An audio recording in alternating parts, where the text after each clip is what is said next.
இன்றைக்கி ஒரு சூப்பரான கார சட்னி எப்படி செய்கிறதுன்னு தான் பார்க்க போகிறோம். இந்த சட்னி பார்த்திங்கன்னா இட்லி, தோசை, அடைன்னு எல்லாத்துக்கும் ரொம்ப அருமையாக இருக்கும். இப்போ வாங்க எப்படி செய்கிறதுன்னு பார்ப்போம்.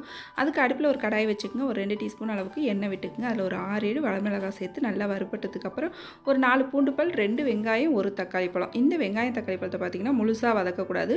பாதி அளவு வதக்கணும்னா போதும். அதுதான் இந்த சட்னிக்கு டேஸ்ட்டே. இப்போ வதக்கி எடுத்தது நல்லா ஆற வச்சுட்டு மிக்ஸி ஜாரில் சேர்த்துக்குங்க. அது கூடவே சின்ன துண்டு புளி, ஒரு 2 டேபிள் ஸ்பூன் தேங்காய், சட்னிக்கு தேவையான அளவு உப்பு, அப்புறம் பச்சையாகவே ஒரு 10-15 இலை புதினா இலையை சேர்த்து நல்லா கொரப்பாக அரைச்சி எடுத்துக்கோங்க. நைஸாக அரைச்சிட வேண்டியில. இந்த சட்னி கொஞ்சம் திக்காக இருந்துச்சுன்னா நல்லாயிருக்கும்.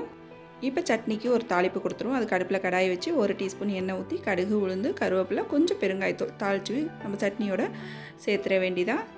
நல்லா இப்போ சட்னியை நல்லா ஒத்தாப்பில் ஒரு தடவை ஒன்று கலந்து விட்டுக்குங்க. இந்த சட்னி ரொம்ப சூப்பராக அருமையாக இருக்கும். நம்ம புதினா பச்சையாக வச்சு அரைச்சதுனால அந்த புதினா ஃப்ளேவரோட செம்ம டேஸ்ட்டாக இருக்கும். கண்டிப்பாக ட்ரை பண்ணி பாருங்கள்.